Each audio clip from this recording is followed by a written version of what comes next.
Hello, I'm Ron Duncan Hart of the Santa Fe Distinguished Lecture Series. As we gather today on this Holocaust Remembrance Day, we remember the 6 million lives that were lost. We welcome Professor David Patterson, who will talk about the essence of Nazi anti-Semitism as we try to understand how anti-Semitism became the unthinkable horror of the Holocaust.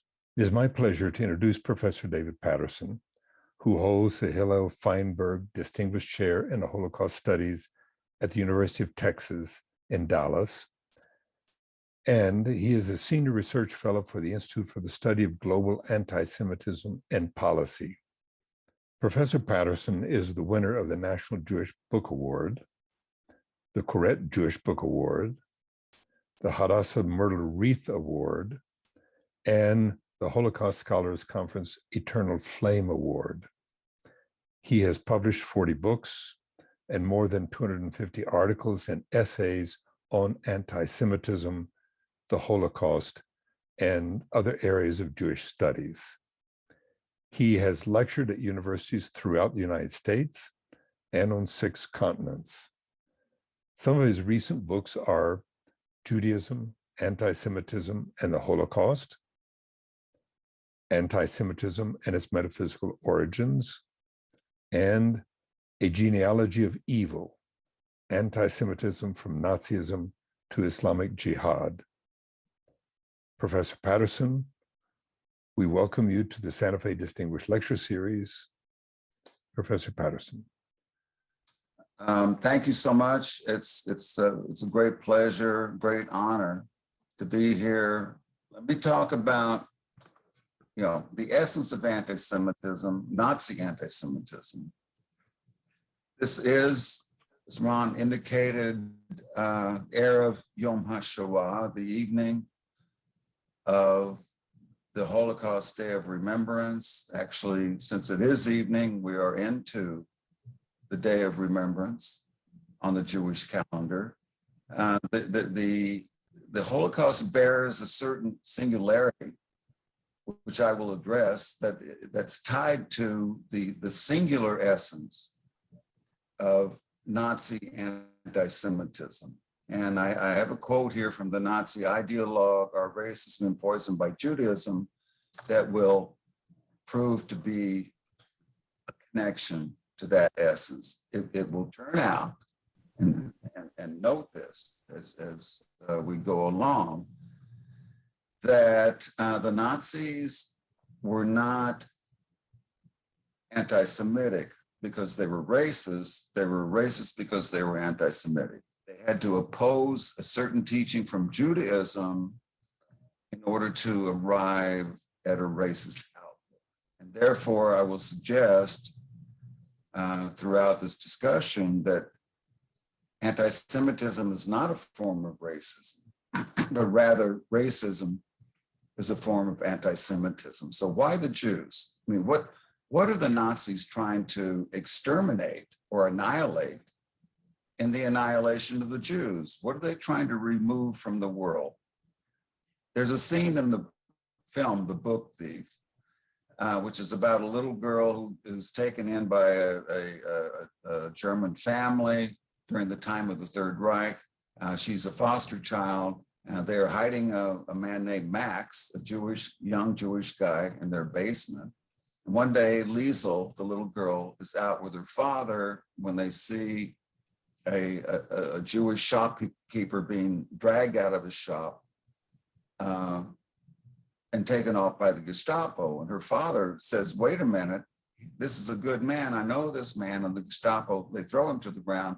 Liesel goes back home, down to the basement, goes to Max and says, why do they hate my father? Why do they hate the Jews? What are they trying to get rid of here? And Max says, because we remind them of their humanity. Now, what exactly are we reminded of when we're reminded of our humanity? Where does our humanity lie? And why would we want to kill somebody for reminding us? The Jews are an ancient millennial witness to the meaning of our humanity as a responsibility, as a testimony to the sanctity of every human being, and that singular sanctity. It's a sanctity that is ineffable, that eludes utterance, eludes definition, but nevertheless summons us by name, that I think lies at the essence of Nazi anti-Semitism. It also lies in the singularity of the Holocaust. It's because it is a singularity, it eludes naming, it eludes categorization. On August 24th, 1941, in a radio broadcast, Winston Churchill had received, after receiving reports of the actions of the killing units, 2 months, the Nazi killing units, 4 killing units had moved to the east, killing every Jew they could find. Reports get back to Churchill, and he says in the radio broadcast 2 months later, we are in the presence of a crime without a name. The famous poet, Holocaust survivor, Paul Celan, simply calls it das was geschah, that which happened. He had no name for it. We refer to it as Holocaust from the Greek holokotma, which is problematic because it refers to a religious burnt offering, a sacrifice for an atonement. Was this a sacrifice for an atonement? Atonement of whom and for what? The Hebrew Shoah means, as its root, the word shav, which is annihilation, reducing to nothingness, turning the world over to the abyss, to the darkness of the pit, a kind of uncreation. And that drives home a certain way of trying to get at the singularity of this event. Then it's called the final solution to the Jewish question, not just the final solution, it's the final solution to the Judenfrage. I mean, there's no equivalent phrase for final solution, the gypsy question, communist question, handicap question. It's the final solution to the Jewish question. And indeed, the 6 annihilation camps were built for the annihilation of the Jews. One of the terms in German is to call it Judenvernichtung, which is annihilation of the Jews. And so the German term gets right at it. But a term that I think starts to penetrate the singularity is korban. Korban is a Hebrew word, but it's used in the Yiddish. Yiddish language has many Hebrew words. Korban is a term that we use to speak of the destruction of the 2 temples. The first temple in the year 586 BCE, the second temple in the year 70. Omer Bartov, a great scholar, says that the multiplicity of names for the Holocaust is the obverse, parallels the multiplicity of the names of God. I think as the Korban was a destruction of the temple, it's the Holocaust is a destruction of what the temple signified, namely the divine presence in the world. The windows of the temple were designed not to let light in, but to let light out, to emanate the light of holiness, the light of the commandment that forbids murder, that demands that we love the neighbor, that we love the stranger, for emanating into the world. It's the light that the Jewish people are summoned to be into the world. So with the destruction of the temple, there's a darkening of the light. There's a return to a darkness, to what Elie Wiesel calls the kingdom of night. To what in the beginning in Hebrew is called choshech. Choshech is the darkness of the 9th plague. It's a darkness in which no human could see his fellow human being. That's the darkness that descends upon us with the Korban. Now, what goes into the making of the essence of Nazi anti-Semitism has a history, like everything. We can understand nothing now unless we understand what has come before. In the early centuries of the Christian era, with the advent of Christianity, there was an effort among the church fathers to not only to separate from the Jews, but to supersede the Jews.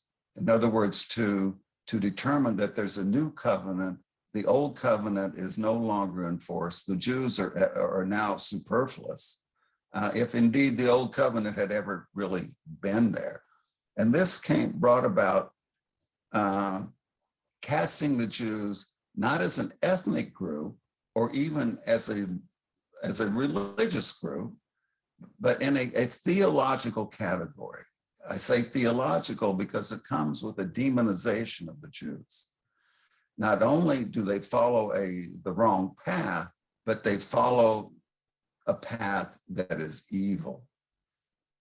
So with this demonization of the Jews, with figures like John Chrysostom, St. Jerome, St. Augustine, you have statements like Chrysostom saying, what is the synagogue of the Jews who fight against God? It is the devil who leads them in their revels. St. Jerome, the translator of the scriptures into Latin, into the Vulgate, says that whoever observes the ceremonies of the Jews has fallen into the pit of the devil. So here with this abstraction, this theological abstraction of the Jews, it anticipates a later abstraction of the Jews, as we will see. So that it's not that all Jews are evil, but all evil is Jewish. So the elimination of the Jewish presence from the world is part of an ultimate redemption. And you'll see this, as we'll see, you'll see this in the Nazi discourse as well. It's the ultimate purification of humanity, requires the elimination of the Jews. When the first crusade was launched at the behest of Pope Urban II in 1096, there were priests who were teaching their congregants that anyone who kills a Jew will have his sins forgiven, as if your ticket into paradise is the blood of a Jew. And here you see the figure on the left with the weird hat. It's the Jewish hat. The Jews had to mark themselves with distinctive clothing.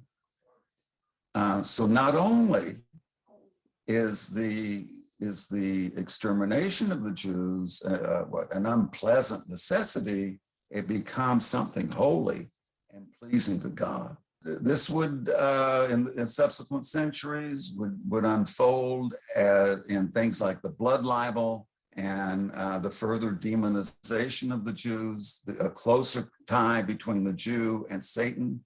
Here you see the figure of the devil on the left with a circle on his collar. The circle is a Jew badge. It marks him, it equates him, Satan, with the Jew. And overhead, you see an image of the blood libel, the claim that Jews not only kill Christian children and use their blood to make their matzah, a Passover, but they crucify them. They reenact the murder of God, in the deicide charge. And they consume the blood. And in the blood is the soul. It's like, and you have from this time the beginning of vampire tales, as we know from vampire movies. The vampire takes your soul. How? By drinking your blood. The blood contains the soul. The soul is in the blood. With the advent of the Spanish Inquisition, we have the introduction of this idea of the limpieza de sangre, the purity of blood, which would figure prominently in Nazi anti-Semitism and more modern forms of anti-Semitism. The purity in the blood.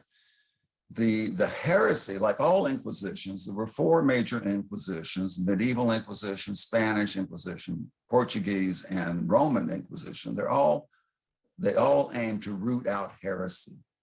false belief, because false belief leads to damnation. The heresy targeted by the Spanish Inquisition was Judaizing. And you have this limpieza de sangre, which casts suspicion on the conversos. Even if a Jew has converted to Christianity, he or she remains suspect because that Judaism is in the blood and has to be purified, has to be rooted out. With the advent of the Protestant Reformation and Martin Luther and his opposition to the Roman Church, things don't get any better with the Jews. I mean, the essentializing of the Jews, the deicide charge attached to the Jews, the demonizing of the Jews continues, and it continues into the modern period. And here, notice that, you know, they would crucify 10 more messiahs. In other words, the Jews would target the source of your redemption. They target your soul. They don't just lead you to, false belief or wrong practices. It's the soul. It's your soul that they would have, similar to the blood libel. So this introduces the modern period. It does so with a turn inward, with the advent of what I call the philosophical abstraction of the Jew, or the ideological abstraction. And this comes with what I call a turn inward, which is a turn away from a relationship, away from the other. With Luther, who anticipates this, the turn inward is with the sola fide, by faith alone. Your salvation is determined not by your affiliation with a church or with a community. It's determined by an inner movement of faith. It's within. What was the inner movement of faith becomes the inner, with Immanuel Kant in the 18th century, the inner movement of reason. It's through reason that we establish our autonomy, our independence from other humans, from outside influence. It's through our reason that we are able to become self-legislating, okay? Autonomy and freedom, according to Kant, lie in being self-legislating. In other words, I determine my own moral code through my reason, not through my whim, through my reason. Not through any commandments, not through any scripture, not through anything outside myself. With Wagner, the turn inward is kind of a nationalistic turn. Here you have the advent of folkism, you might say. You have the advent of an inner nationalistic passion, devotion, emotion that attaches you to the nation and to the folk. Hitler once said that if you don't understand Wagner, you can't understand National Socialism. So what amounts to a kind of deification of the folk has its roots in Wagner. And then, of course, Nietzsche. When I mention Nietzsche, often I'll have someone say, well, but Nietzsche had contempt for anti-Semites. Indeed, he did. His contempt for anti-Semites was a contempt for those who follow the crowd, right? The anti-Semites just follow the crowd. They don't embrace their own will and their own will to power. Nietzsche, of course, had contempt for Judaism, which again follows the path of the commandment and relationship. Whoever we are, according to Jewish teaching, lies in a relationship of love to the neighbor, to the stranger, to God, not in my inner will, not in my inner passion, not even, or my inner reason, not even in my inner faith. It's in my, it's in my relational treatment of the other. So this, with this, the advent of this modern philosophical outlook, these modern philosophical categories, they will feed into what would become the essence of Nazi anti-Semitism with this vision of the modern man. And at the heart of the Holocaust lies the ancient question, what is a human being? What constitutes the holiness of a human being? What are the implications of how we understand that? And here in this very chilling sculpture by Bobby Carlyle, you see modern man as autonomous, self-legislating, and resolute. The self-created man. There's no relation to a creator. There's nothing like this. There's no creator reaching out to the human being, seeking the human being. You see, on the right is the hand of God, reaching, searching, seeking, crying out to Adam, where are you? Where are you? Crying out in anguish. The ayeka, the where are you, is a cry of anguish to one who has fallen from a relationship without which we're nothing. That's the idea. That's the premise. There is no relationship in the self-created man. Relationship to what?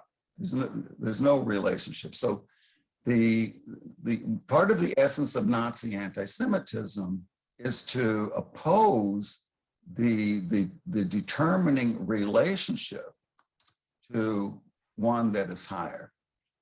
So the Nazis take this ideologically, take this turn inward to a turn to the will.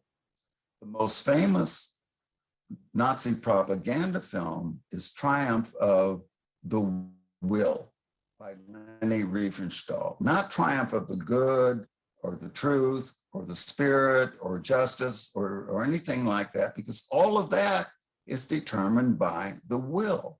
And indeed, in Nazi Germany, there's no such thing as an unjust law, because what is lawful is determined by the will. So you have this new, what I call a new trinity. Ein Volk, ein Reich, ein Führer. One people, one Reich, one kingdom, one leader. And each embodies the other through the will. And it's a will to power. It's a will to power. There's no unjust law because, again, it's the will of the folk and the Führer that determines what is lawful. Now, ideology requires the endorsement, the participation, the support of the intelligentsia. And anti-Semitism starts at the top, at least as it's articulated, as it's thought out. It starts with the heads of the church, the heads of the philosophy faculties, with the heads of the ideologues. And indeed, in 1939, at the meeting of the National Socialist Association of University Lecturers, Walter Schulze, the head of that association, declared what the great thinkers of German idealism dreamed of finally comes alive, assumes reality. Never has the German idea of freedom as an autonomy of will been conceived with greater life than in our own time. Nazi economists, Peter Heinz says that anti-Semitism is not about racism or ethnic bias. It's a basic tenet. In other words, it's not something so vulgar or mundane as racism. It's prior to racism. It has to be established in order to arrive at a racist or ethnic bias outlook. It's a first principle. It's part of Nazi metaphysics. And indeed, the greatest of the German philosophers, Martin Heidegger, in November 1933, declared that the Fuhrer himself and he alone is the present and future German reality and its law. This is Heidegger, the head of Freiburg University, who knew exactly what he was saying. And indeed, his student, Karl Löwit, a Jewish guy who fled Germany in 1936, stopped to see his old teacher, Heidegger, before he left. And he had a discussion with Heidegger, and he said, and he asked Heidegger, he said to Heidegger, it seems to me that there's nothing contradictory in your philosophy and your political affiliation with the Nazis. And Heidegger said, no, in fact, in the Nazis, I see the historical realization of my philosophy. And Heidegger said, Löwit left no doubt about his belief in Hitler to carry this out. So with this philosophical abstraction, this ideological abstraction, you have this mythologizing of the Aryan and the Jew, this mythologizing of what constitutes the value of the other human being. From the Aryan standpoint, it means, number one, you happen to be born an Aryan, already you have more value. And if you're an Aryan, you summon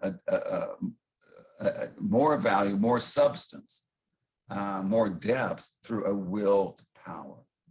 From a Jewish standpoint, as we know, sanctity lies in being created in the image and likeness of the Holy One, and being a child of Adam, right? The word for human being in Hebrew is ben Adam, child of Adam, which means each of us is connected to the other. God begins with one and not with two, we're taught, so that no man, no woman can say to another, my side of the family is better than your side. There's only one. So you can see how anti-racist this teaching is.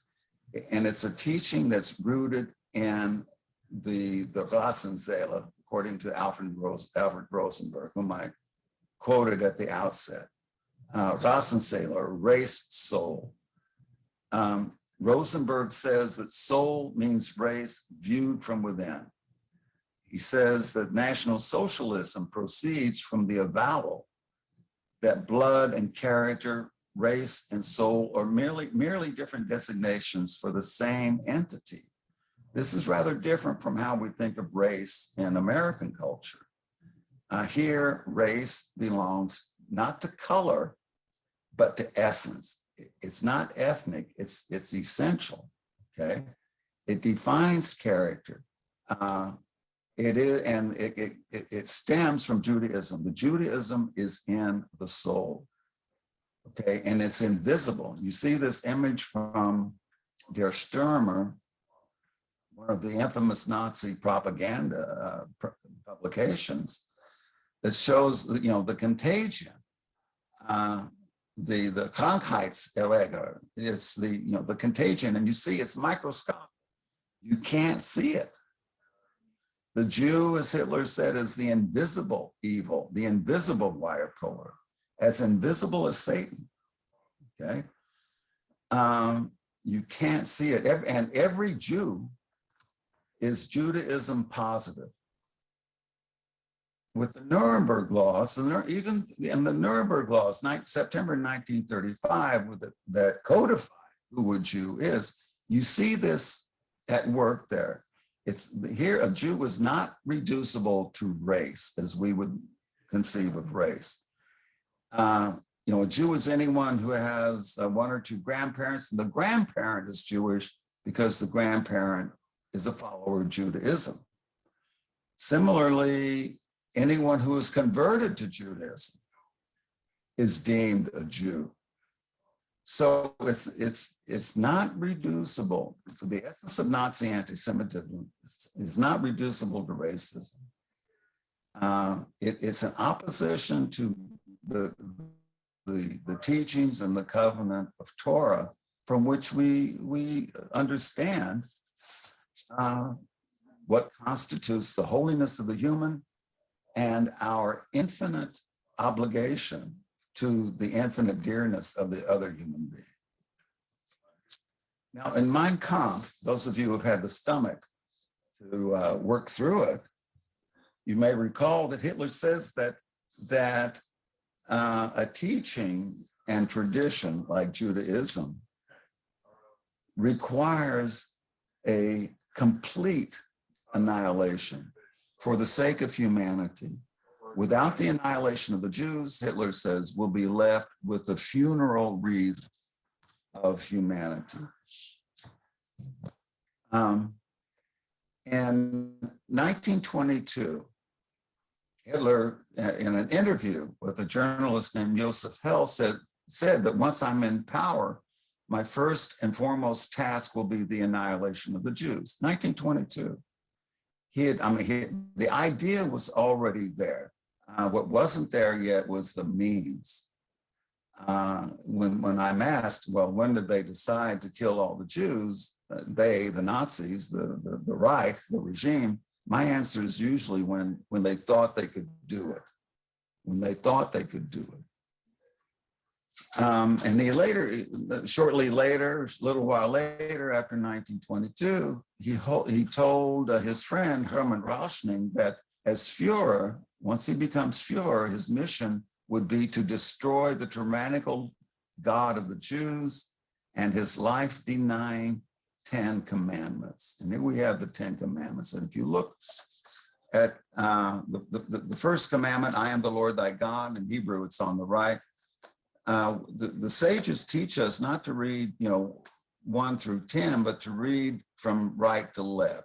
I am the Lord thy God means you shall not murder.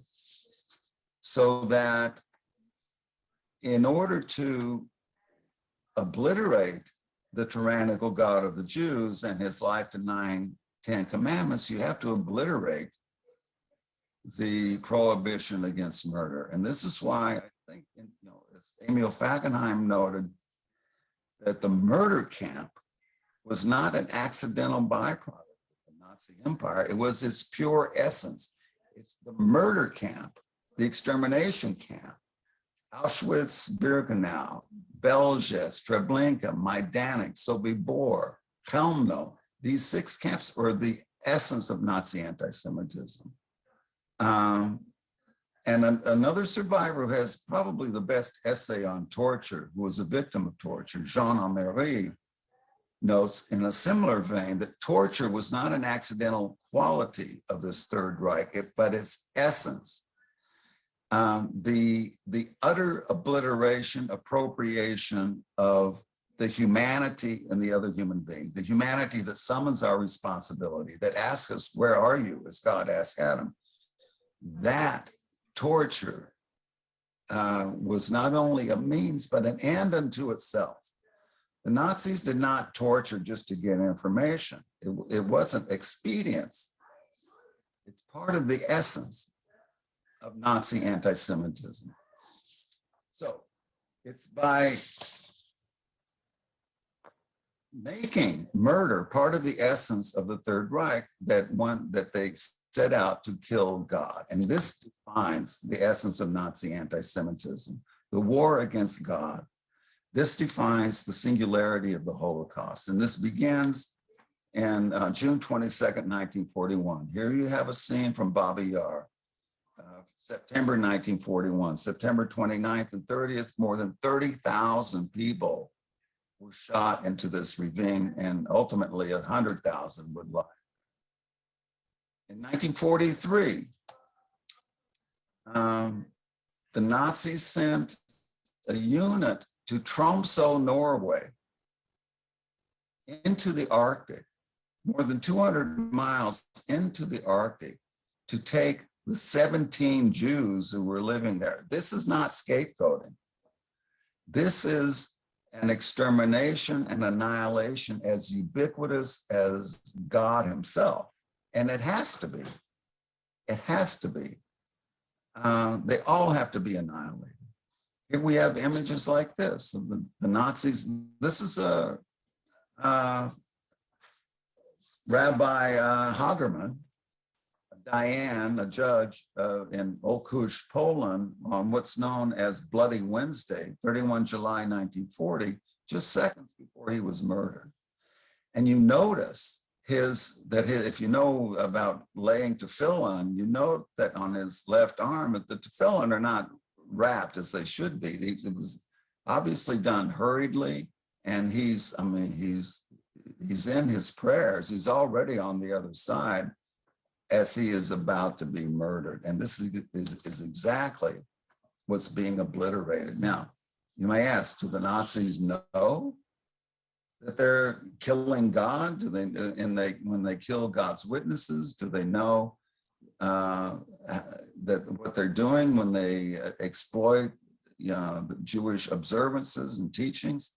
And the diarist Hermann Krupp from the Vilna Ghetto writes, a number of pages about the Gestapo unit known as Judenforschung ohne Juden, research into Jewish things without the Jews, which was dedicated to knowing all the languages, all the texts, all the teachings of the Jews so they could be weaponized against the Jews. So you have another diarist from Vilna, Zeli Kalmanovich, saying, that a war is being waged against the Torah and God, against the moral law and the creator of the universe. These are the targets of the Shoah. This is where the singularity of the Shoah lies, and this is where the essence of Nazi anti-Semitism lies. The Nazis followed the holy calendar of the Jews. What is the holy calendar of the Jews? Like the holy calendar of other traditions. It's a calendar of the presence of God entering into our own presence and our entering into God's presence. It's on these days that the Nazis planned their actions against the Jews. Emanuel Ringelblum, famous diarist from the Warsaw Ghetto, notes that the practice of, specifically on Yom Kippur, the Day of Atonement, of torturing Jews. The Elie Wiesel once said that we didn't have a calendar in the camps, but we knew the holy days because that's when the big selections for the gas chambers would take place. The first transports out of the Warsaw Ghetto and rolled out on Tisha B'Av 1942 for Treblinka, where over 150,000 Jews would be murdered.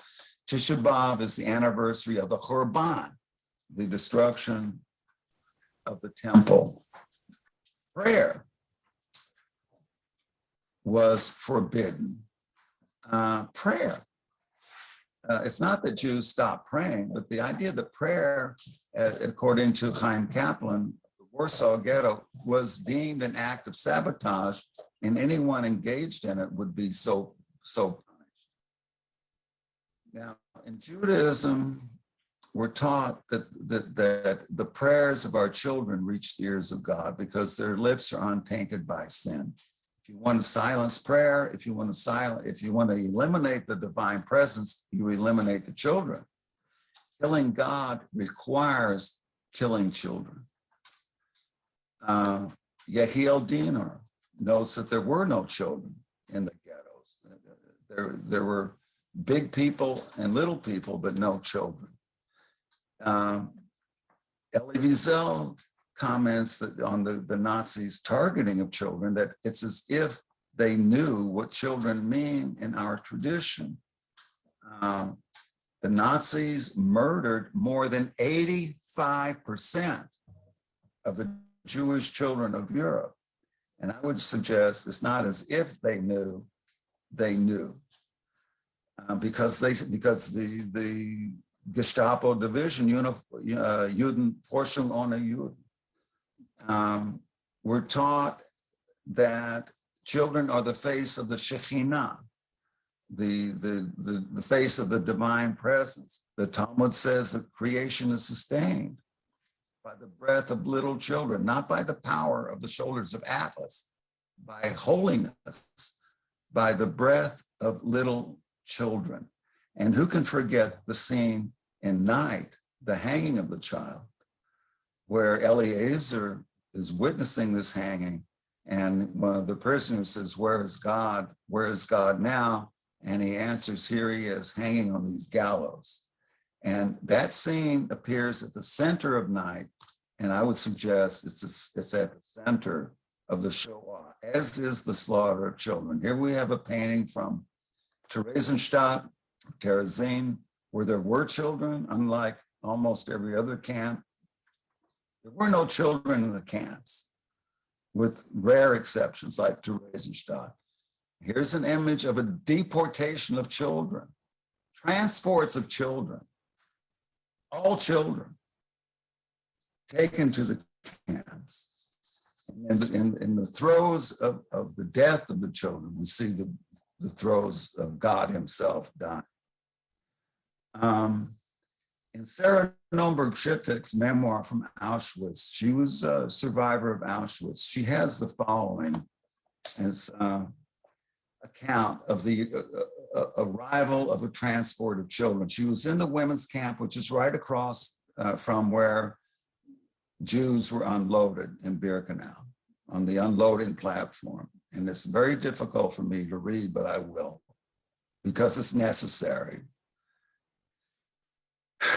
She writes, "Suddenly, the stillness was broken by the screaming of children, a scream repeated 1,000 times in the single word, mama, a scream that increased in intensity every second, enveloping the whole camp.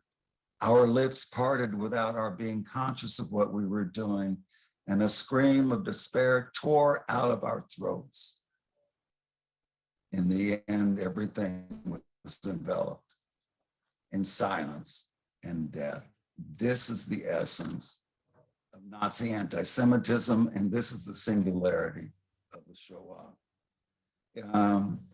If the crime of the Jew is being alive in the world, the most heinous of criminals is the mother who brings that Jew into the world. The mother, and I'll go a little faster for the sake of time. The mother is the foundation of relationship. Our first relation with someone who utters our name with love is with our mother. In the camps, there was a systematic assault on relationship. You remember the line in Elie Wiesel's Night when he's told, "Here there are no fathers, there are no sons, there are no brothers, no sisters, no daughters. There is no human relation." Primo Levi describes the anti-human condition of Auschwitz as one in which everyone was ferocious. Levi is also brilliant in his account of the Muslim man. He describes the Muslimaner, as the backbone of the camp, an anonymous mass, continually renewed and always identical, of non-men who march and labor in silence, the divine spark dead within them, already too empty to suffer. One hesitates to call them living. One hesitates to call their death, death.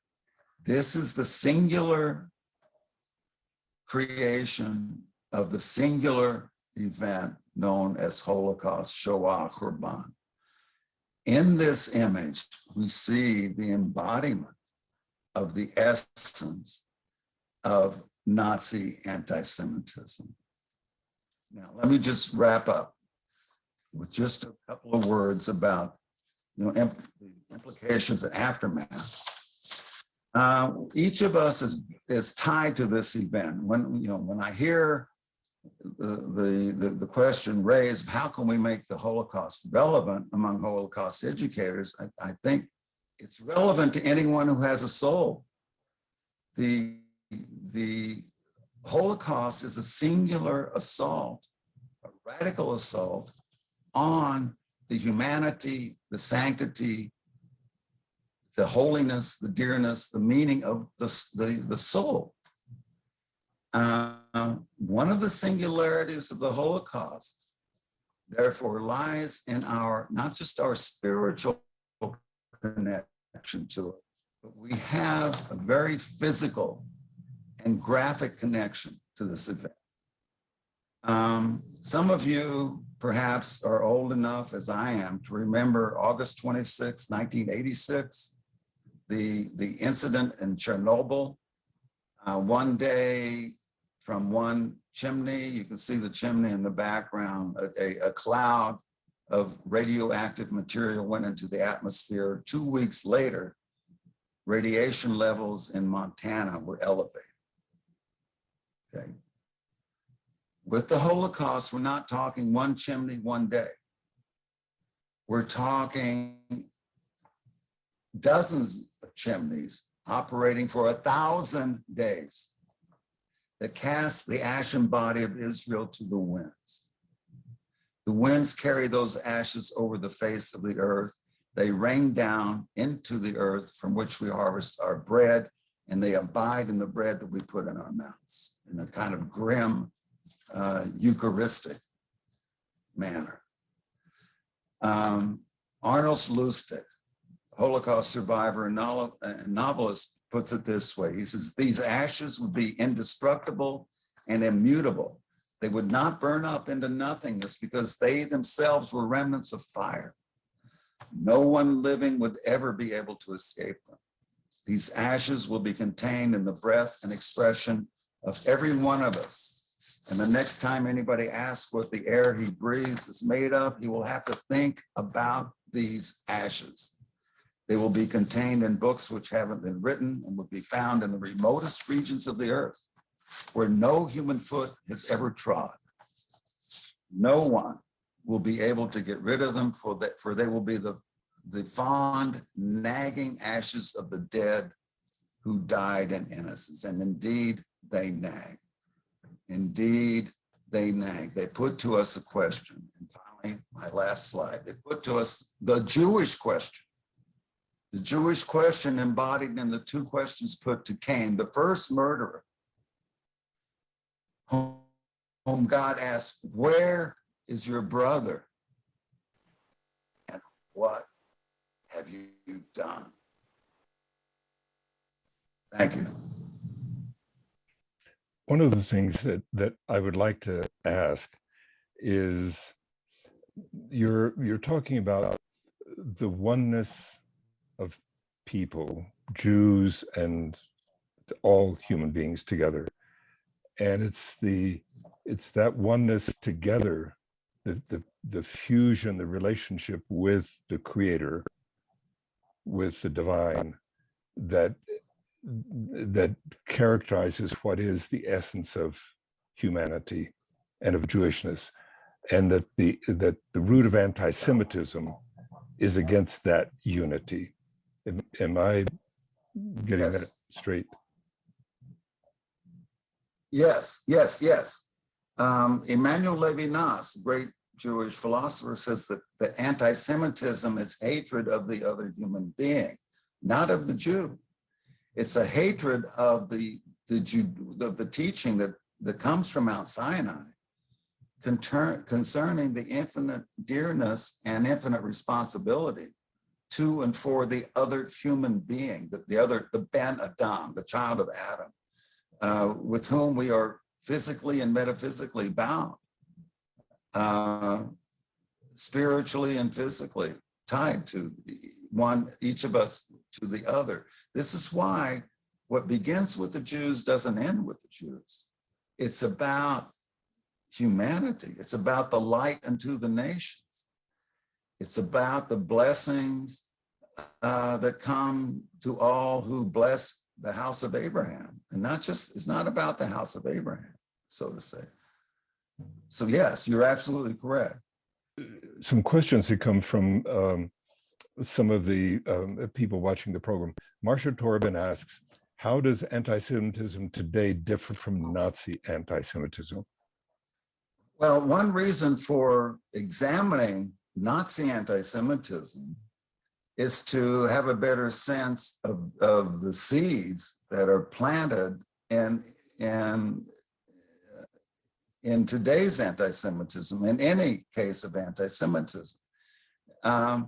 As again, Levinas once said, the Semitic remark is never innocent. It already contains within it an exterminationist seed. If you follow it to its conclusion, it's as Primo Levi, the famous survivor and writer, also comments on this. If you start with the premise that the stranger is either a rival or an enemy, if you follow that syllogistically to its logical end, you end up at what he calls the lager, the camp. Right. So in today's anti-Semitism, you have the camp in potentia, if not in actu, as we say, in philosophy, in potential, if not in reality yet. It's a warning. It's a warning. And any show of anti-Semitism is a warning.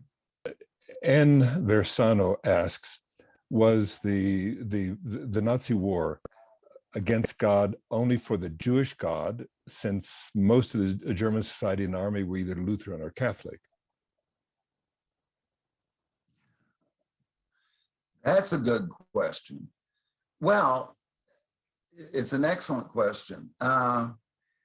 It's God is God. I mean, God isn't the Jewish God, the Muslim God, the Christian God. God is God. Okay, but what do we mean by that? Who is the God? I mean, the God of Abraham is the God of the nations. The God of Abraham is the one who asked the first human, as each of us is asked, where are you? What happens often in theological and philosophical forms of anti-Semitism is a usurpation of God, where we remove God from the divine throne of judgment, and we presume to be the arbiter of who is damned and who is saved. That's not the followers of the God of Abraham do not presume to be the ones who determine who is damned and who is saved. As soon as you have anyone who determines that, whether you're part of the creed or part of the folk, part of the party, then you have inevitably anti-Semitism. Then you have a war against the God of Abraham. Whose judgment no one can fathom. There's part of the discomfort with the Jews, part of the ways in which the Jews are unsettling, is that the Jews unsettle the matter of redemption. The Jews tell us that we are always in arrears. We're always in debt. Our responsibility is infinite, and therefore it can never be settled. And maybe that's why one of the anti-Semitic canards is that the Jews run the ledgers of the world. The matter of redemption is not settled. The matter of purity is not settled. The matter of my goodness is never settled. There's no guarantee. Only God can determine that. No human can determine any other human's redemption or salvation. Howard Friedman asks, how do the Nazis reconcile Christianity and the concept of God and the idea of taking care of the poor and the unfortunate? Where did that fit in? The Nazis knew that they sooner or later they could have a problem with the Christians. Part of dealing with that entailed the establishment of the Nazi Christian denomination known as the Deutsche Christen, the German Christians, with Hitler as the titular head of that church, which entailed a complete Aryanization, not only of Jesus, but of the thinking. Now, the part of the Aryanization of the thinking entailed something like, the survival of the fit, something that could be in keeping with things like the euthanasia program, which was officially in operation from October 1939 to October 1941, and even past that. But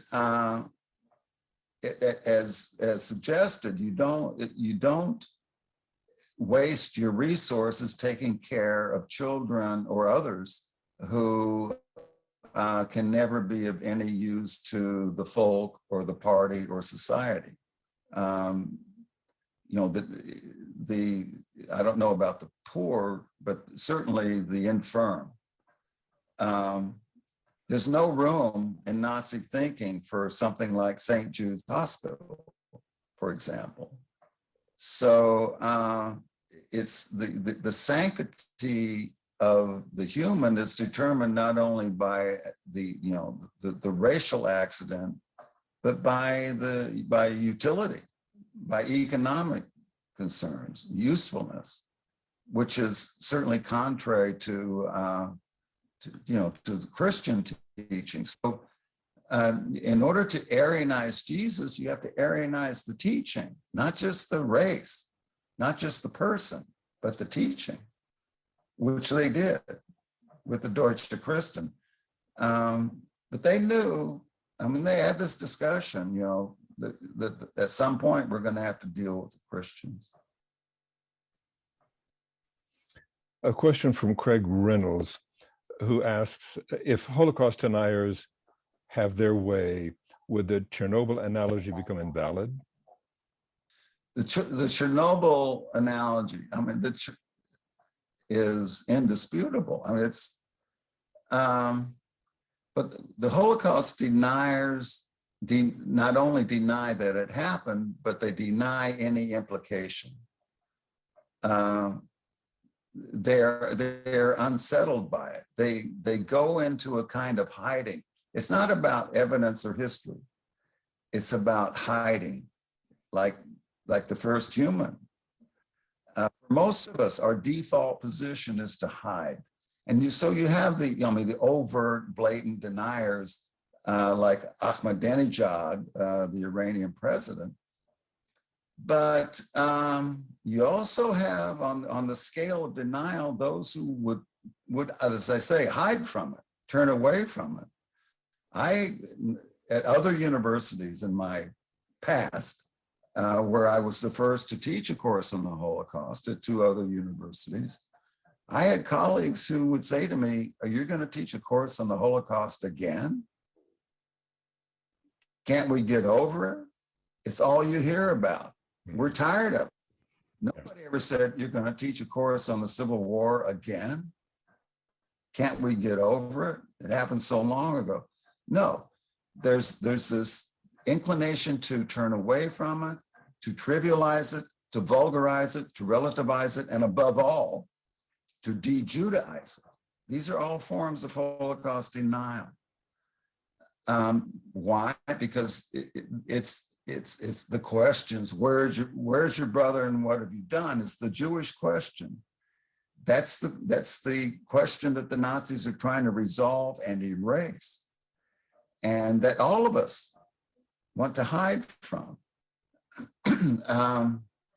I would say Holocaust confrontation is more rare than Holocaust denial, or at least forms of Holocaust denial. Anna Klinecki has a question about the role of God in all this, and I think this refers to the concept of the unity of humanity and the relationship with God as a part of the metaphysical background of this. And her question has to do, does this wind up blaming God and excusing what is really human causation? That's an excellent question. In my view, which I know at least it belongs to certain lines of Jewish tradition and thinking, the responsibility lies with me. I'm the one who's being asked, "Where are you?" I might turn this around and ask God, where are you? I'm here, where are you? But in the end, the question that we face, either at the time or in the aftermath, is not what is God going to do or where is God? It's where am I? What am I going to do? How do I alleviate this suffering? What do I do about this suffering? I mean, the last thing I want to do, having said that, is to engage in the luxury of theodicy, namely justifying God. You know, I've had this conversation with one of my rabbinic teachers, you know, and I would push the view that, as it says in the Talmud, everything is in God's hands except the fear of heaven, which leaves a lot of room for a lot of things to go wrong. So this is in our hands, right? I'm the one who summoned to help. And he would always say to me, yes, but don't let God off the hook. It's not either or. Certainly from a covenantal standpoint, God and humanity are in this together, seems to me. At least from a Jewish point of view. God and humanity are both implicated, it seems to me. But if I turn away from God, I lose my standing to argue with God and question God. It's only if I remain faithful that I can question God's fidelity. And how do I remain faithful to God? How do I remain faithful to God? How do I remain faithful to Torah? I do so by doing what the Torah commands me, namely to treat my neighbor with loving kindness, and it commands me even more often, 36 times, to treat the stranger with loving kindness and concern.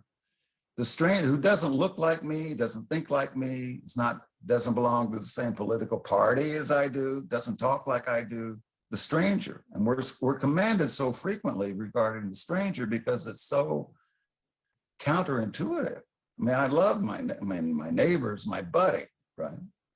But the stranger, no. And that's where I have something to do. That's where I can express my devotion to God and be in a position to question God.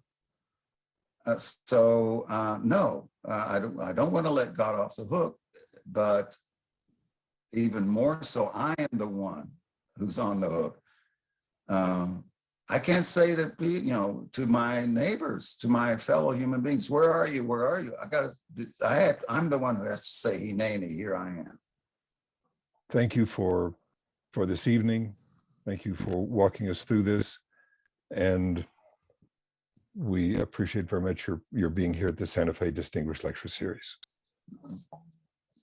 Thank you. And I'm deeply grateful to you. And I want to thank everybody who has taken their time to be part of this presentation. Thank you so much. Thank you. Good evening.